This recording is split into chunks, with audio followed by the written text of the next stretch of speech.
My name is Cody Miller.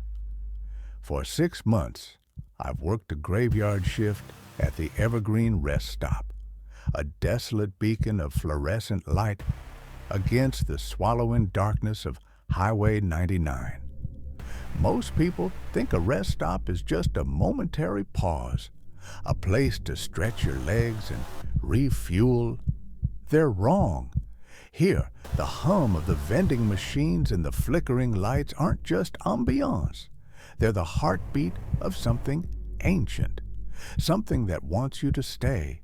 There are 6 rules I learned, whispered by the diesel engines and the lonely wind that howls through the parking lot. And rule number 1, never take a full night's sleep within the rest stop's walls, because this place collects the truly weary. And once it claims your rest, your journey never truly ends. I used to be a long-haul trucker. The road was my life, the endless rhythm of asphalt beneath my 18 wheels, a comfort, a purpose. But the road gives and the road takes.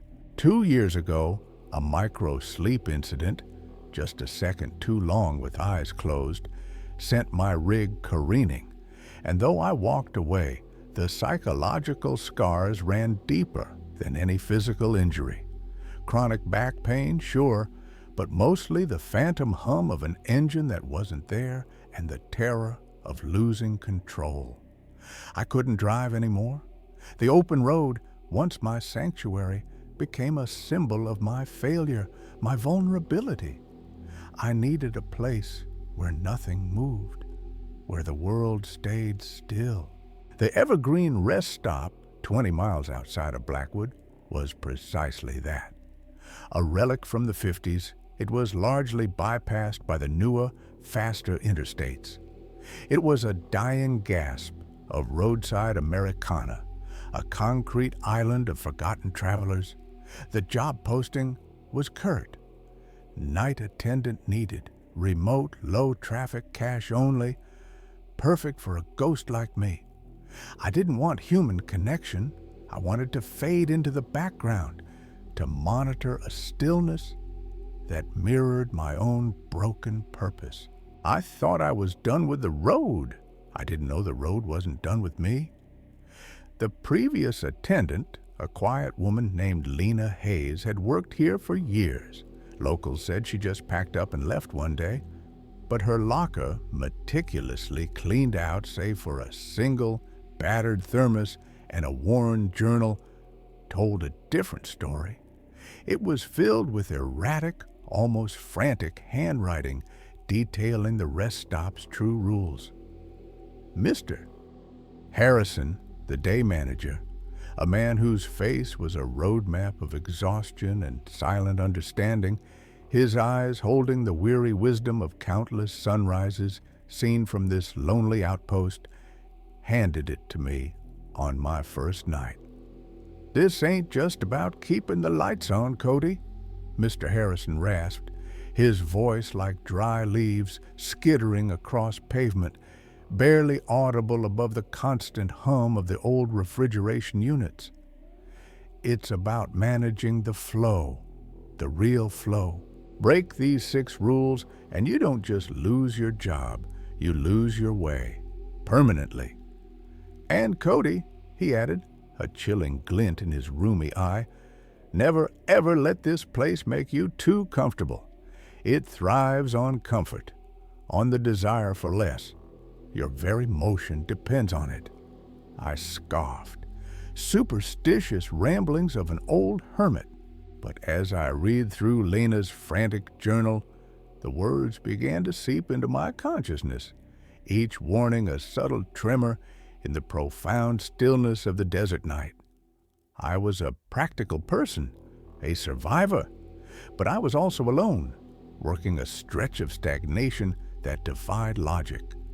I started paying attention. Here are the rules, as meticulously recorded in Lena Hayes' faded journal. Rule number 1. Never take a full night's sleep within the rest stop's walls. Even a nap must be brief, no longer than 30 minutes. If you feel compelled to sleep longer, force yourself to move. Lena's warning. This place feeds on prolonged rest. It wants you to forget your destination, your purpose. Complete sleep here is the first step to becoming a fixture. Rule number 2.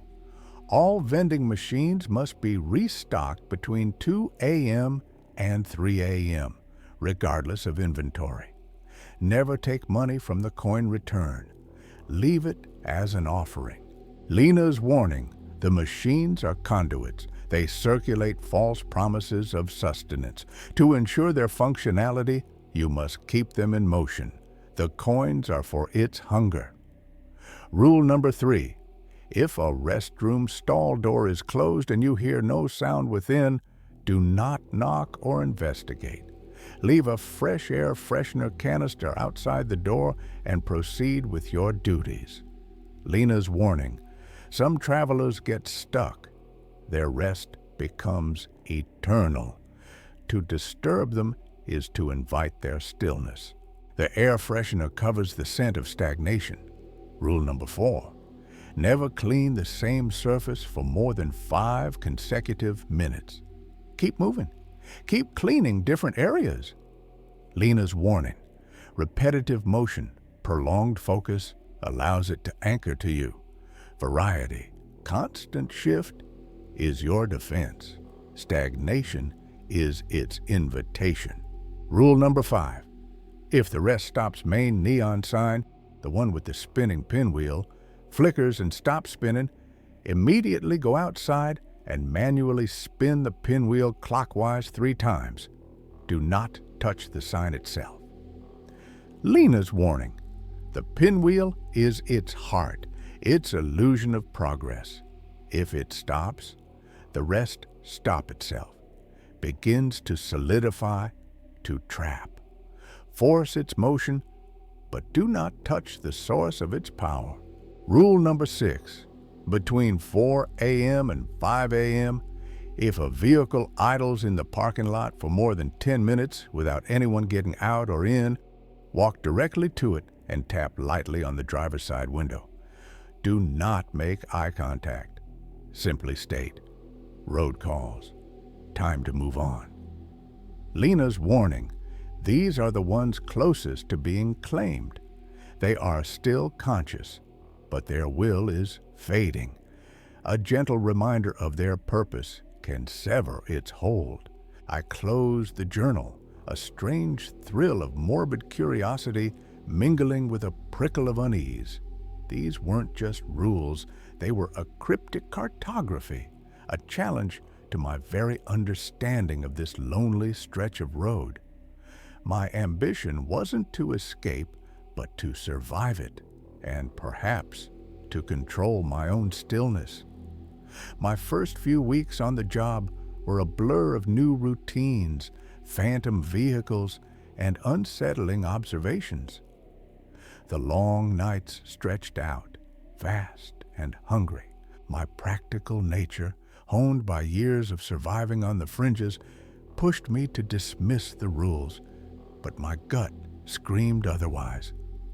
One night, around 1:30 a.m., I was in the small office behind the convenience store, catching a quick nap. Just 15 minutes, I told myself, barely long enough to reset. The hum of the fluorescent lights was a hypnotic drone, the kind that soothes the restless mind. The old, worn couch was surprisingly comfortable, a velvet trap. Rule number 1. Never take a full night's sleep within the rest stop's walls. Even a nap must be brief, no longer than 30 minutes. If you feel compelled to sleep longer, force yourself to move. I closed my eyes just for a second. The exhaustion, a constant companion since my accident, wrapped around me like a warm blanket. The hum of the light softened, becoming a lullaby. Deep and inviting. I saw my old rig, back on the highway, the sun rising over the distant mountains, the endless road stretching out before me, free, peace, pure, absolute peace. A cold certainty jolted me awake. Peace, too much peace, the kind of peace that swallows you whole. I opened my eyes with a gasp. My body felt heavy, incredibly heavy, as if made of lead. The office was darker than before, the fluorescent lights now casting long, distorted shadows that seemed to sway with the gentle, rhythmic hum that enveloped me. My digital watch, a relic from my trucking days, glowed with an impossible time. 5:20 a.m. I had been asleep for nearly 4 hours. My heart hammered against my ribs. I scrambled off the couch, my limbs stiff and reluctant, as if battling a magnetic pull. I forced myself to move, shaking my head to clear the lingering fog of that seductive peace. My watch flickered, snapping back to 2:05 a.m., a temporal glitch. The rest stop had tried to steal my time, to give me the full, unending rest it craved. The next morning, Mr. Harrison found me meticulously wiping down the counter, my hand still shaking slightly. He didn't say anything about my brief lapse, but his gaze lingered on me, sharp and knowing. "You look tired, Cody," he rasped. "This place thrives on that." The rest stop became my prison. The rules, once mere warnings, were now a desperate struggle for survival. My practical nature was useless here. The insights I gained from that terrifying glimpse of the highway's truth became an addiction, a necessity. I started seeking out the late-night hours, deciphering the whispers, reconstructing the fragments of lost journeys, trying to find a way out, or perhaps a way to stay without being claimed. Rule number 2. All vending machines must be restocked between 2 a.m. and 3 a.m., regardless of inventory. Never take money from the coin return. Leave it as an offering. My routine for the vending machines became a frantic ritual. Every night, between 2 and 3, I'd load them with fresh sodas and snacks, even if they were still full. The click-clack of the items falling, the whir of the mechanism. It was a constant reminder of motion, of transaction. But one night, the soda machine closest to the restrooms jammed. A bag of chips, its expiry date from 3 years ago, remained stubbornly stuck. It was 2:40 a.m. I fumbled with the mechanism, my hands clumsy with haste. The minutes stretched. The jammed chips seemed to pulse with a faint, malevolent glow. As I struggled, a whisper, low and seductive, emanated from the machine's coin return. It wasn't a voice, but a thought, clear as day in my mind. "Leave it. Let it be. Be still. Your payment is already here." I looked down. The coin return was overflowing with old, tarnished quarters, their surfaces dull and caked with an ancient dust. They hummed with a strange, stagnant energy. Rule number 3. If a restroom stall door is closed and you hear no sound within, do not knock or investigate. Leave a fresh air freshener canister outside the door and proceed with your duties. Suddenly, a faint, metallic groan echoed from the men's restroom. A stall door, I realized, closed and silent. My blood ran cold. I dropped the bag of chips, leaving it stubbornly stuck. The hum from the coin return intensified, growing warmer, more insistent. The rest stop was offering me a choice: complete the ritual of restocking and risk disturbing the unknown, or give in to the lure of stillness, accepting its forgotten offerings. I broke rule 2. I did not fix the jammed machine. Instead, drawn by a morbid curiosity, I walked towards the men's restroom, a can of air freshener clutched in my hand. The stall door was still closed, no sound within, I heard a soft, almost imperceptible sigh emanate from beneath it, a long, weary exhalation that seemed to carry the weight of decades. It wasn't a human sigh. It was the rest stop, breathing. I placed the air freshener canister outside the door, my hands trembling. As I did, the hum from the vending machine faded. The rest stop seemed to hold its breath. I looked back at the jammed machine. The bag of chips was gone. The coin return was empty, but a single tarnished quarter lay on the floor, pulsating with a faint, sickly green light. It was cold to the touch, and when I picked it up, I felt a familiar magnetic pull, the same seductive stillness I'd felt during my forced sleep. I had accepted its offering, and something had shifted. The rest stop was not just a place of quiet. It was a nexus of arrested motion, a parasitic organism feeding on the desires of those who simply wanted to stop.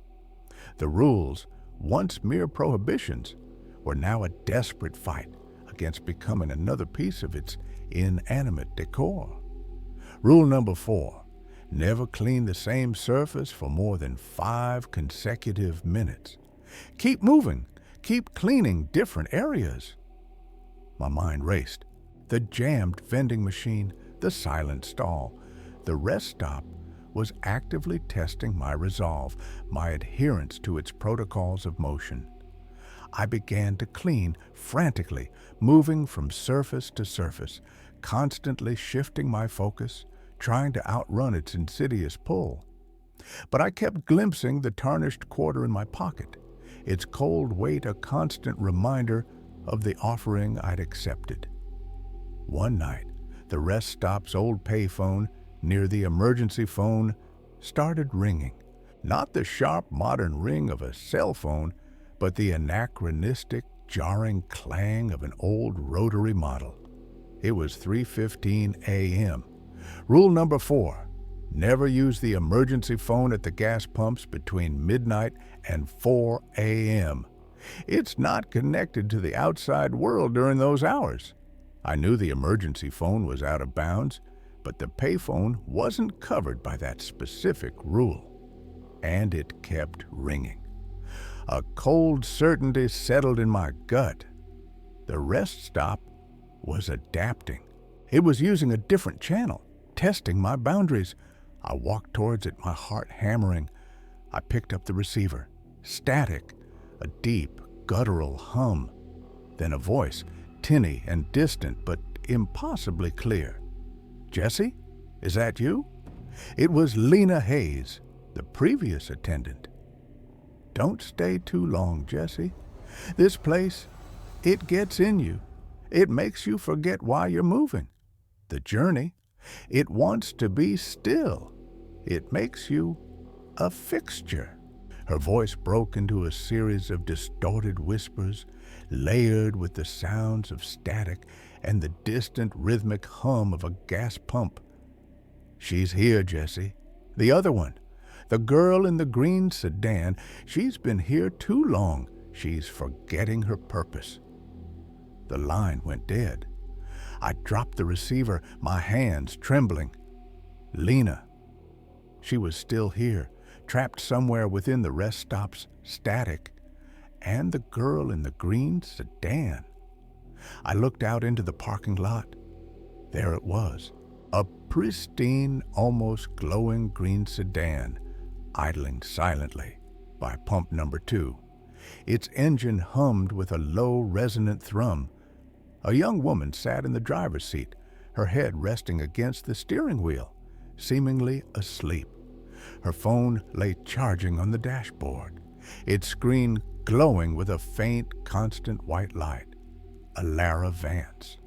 I recognized her from the local missing persons bulletin I'd seen posted outside the post office weeks ago. She was reported missing 3 days prior, last seen driving a green sedan on Highway 99. She had stopped here, and she hadn't left. The rest stop pulsed with a malevolent stillness, The air grew heavy, thick with the scent of old coffee and forgotten exhaust. The hum of the vending machines seemed to deepen, becoming a predatory purr. The knowledge that Lena was still here, her voice a ghostly whisper in the static, ignited a desperate resolve in me.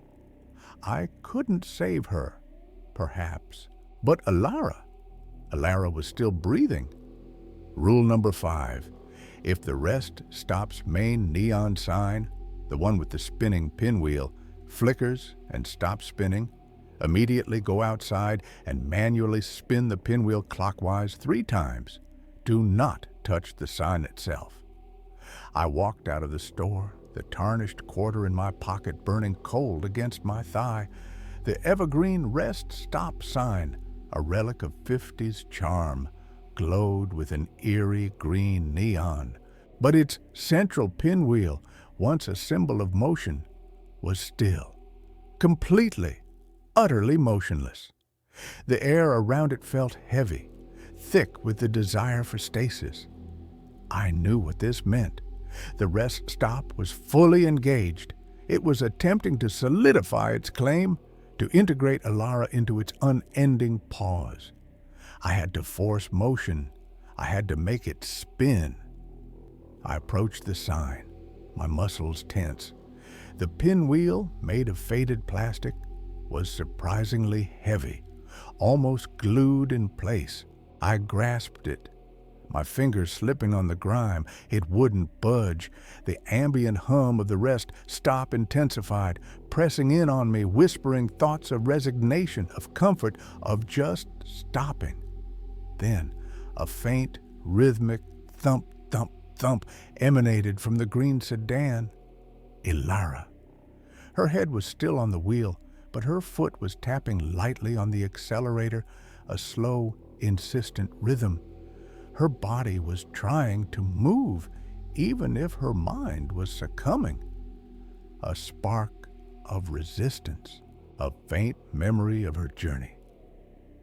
Rule number 6. Between 4 a.m. and 5 a.m., if a vehicle idles in the parking lot for more than 10 minutes without anyone getting out or in, walk directly to it and tap lightly on the driver's side window. Do not make eye contact. Simply state, road calls, time to move on. It was 4:05 a.m. Alara's car had been idling for well over an hour. She was past the 10-minute mark. She was succumbing. I was caught in a desperate paradox. I needed to manually spin the pinwheel, but I also needed to remind Alara to move on. One rule demanded I force motion on the sign, the other on the traveler, and I couldn't do both simultaneously. My gaze darted between the motionless pinwheel and the idling green sedan. The choice was stark. The Rest Stop, the great stillness, was offering me a grim choice. Save myself by following the sign rule, or save Alara by following the traveler rule. Suddenly, a voice, clearer than Lena's static whisper, echoed in my mind. Not my voice, not Alara's, but a voice layered with countless journeys, countless regrets. Force the motion, Cody. Disrupt the pause. The Rest Stop is an illusion. The journey is the truth. It was Mr. Harrison. His conscious mind might be the day manager, but his deeper self, the part that had watched countless sunrises from this place, knew the true nature of Evergreen. He was giving me a loophole. The Rest Stop's neon heart needed to beat.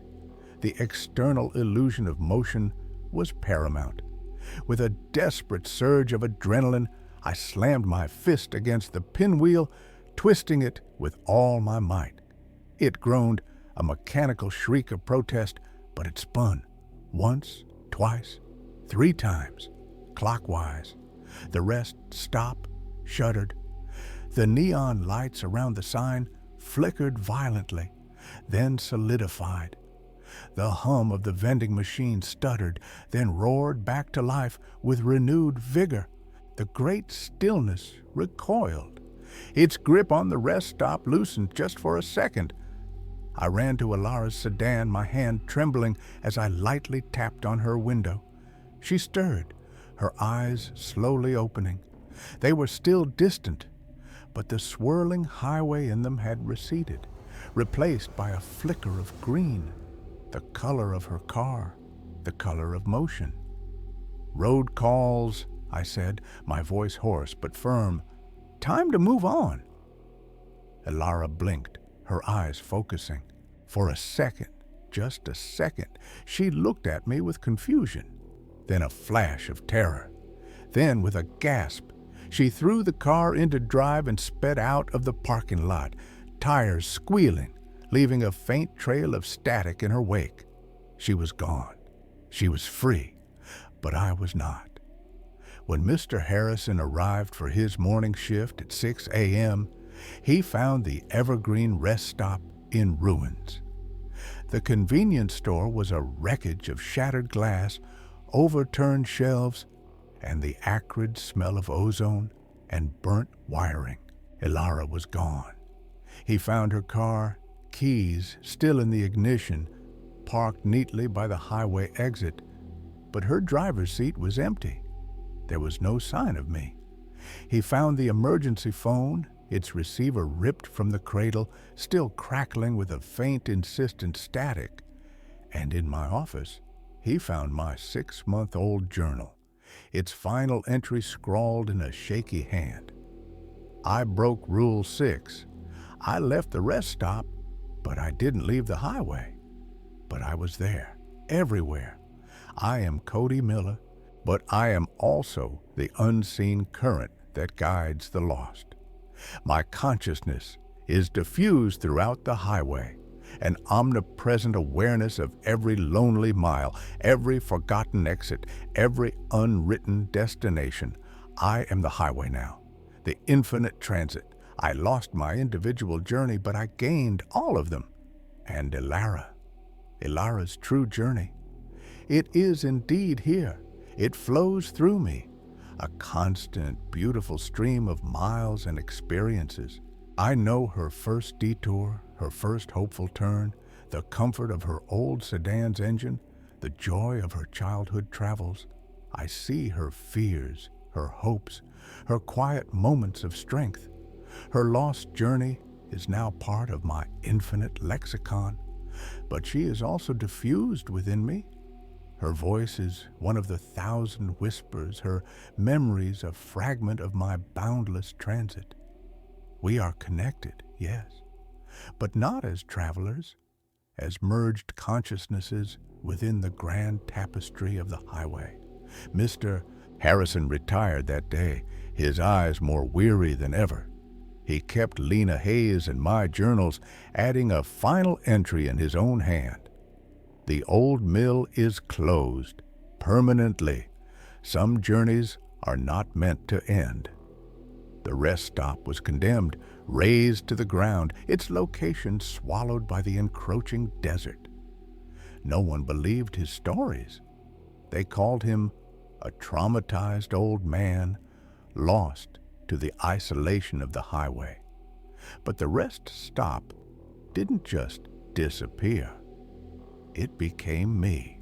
It became the current, the pull, the subtle shift in the asphalt that drew in the lost. I still drive the highway, but not in a physical truck. I am the hum in the engine of a tired traveler, the static on a lonely radio channel, the momentary flicker of the speed limit sign. I nudged the lost away from the old mill's old location, a subtle redirection, a whispered warning in the wind. I can't stop the rest stop's hunger, but I can guide it. I can divert the truly lost, the ones whose souls are still intact, away from the endless transit. I am an eternal detour, a guardian in the current, forever paying my debt by saving others from a journey that never ends. My purpose, finally, is absolute. My life is no longer about avoiding the road. It's about making sure the road continues for everyone else. I am not the highway, but I am its guardian against stagnation. I lost my way, then I lost myself. But in that loss, I became something more, something essential, something that keeps the world moving. The rules, they are no longer just rules, they are the operating system of Evergreen and my weapon against it. They dictate how I navigate this liminal space, how I fight back. The subtle hums, the flickering lights, the lure of stillness. These are its tendrils, its subtle manipulations. My adherence, my deliberate defiance is my counterstrike. I am Cody Miller, the eternal attendant. My vigil is unending. But my defiance isn't just about my own survival. It's about a broader fight. I had absorbed Lena's memories, her knowledge of the rest stop's true purpose, and the countless small acts of resistance she had enacted. Now I carry her fight too. From the heart of the Evergreen Rest Stop, I watch. I don't subvert the system from within, as I am not truly integrated into its consciousness like some protagonists from other stories. Instead, I am a permanent, active countermeasure. I use the very rules designed to manage stagnation to force motion. I push the boundaries, not by breaking them entirely, but by twisting their intent. The constant restocking, the meticulous cleaning, the forced awakening of idling travelers. These are my small nightly rebellions. When a weary traveler pulls in, truly at the end of their rope, flirting with the seductive peace of eternal rest, I nudge. I subtly shift a map in the display rack to point toward an unexpected, vibrant destination. I make sure a particular radio station, playing upbeat, travel-oriented music, is playing when they enter the store. I ensure the coffee is always perfectly brewed, a jolt of real energy against the great stillness. It is a constant grinding battle. The great stillness tries to reassert its raw, unfiltered will, to project its overwhelming peace, to push me back into the mindless cycle of quiet servitude. But my trucker's resolve is stronger. I am Evergreen's reluctant sentinel, its watchful guardian, and my defiance is absolute. If you seek true rest, make sure it's earned, and never forget where you're going. If you find yourself desperate for a pause, chasing a moment of quiet that seems too good to be true, pay close attention to the rules, because some stops don't just offer rest, they offer a new reality, one designed by forces beyond your control, and the cost of true peace can be your entire journey. But desolate rest stops aren't the only places where strange rules guard terrifying truths. Sometimes the most dangerous instructions come with a late-night order through a flickering drive-through speaker. Imagine working the night shift at a 24-hour fast food drive-through. The late-night customers are strange, their orders even stranger, and the voices coming through the speaker aren't always human. Rule number 1, never ask for clarification on an order that sounds impossible, because the voices aren't ordering food, they're ordering you. Subscribe to Midnight Rules and hit that notification bell for more bone-chilling tales of twisted rules that could save your life or cost you everything you hold dear. Next week, we brave the late-night hunger with the Midnight Drive-Thru. 3 rules for taking orders after dark.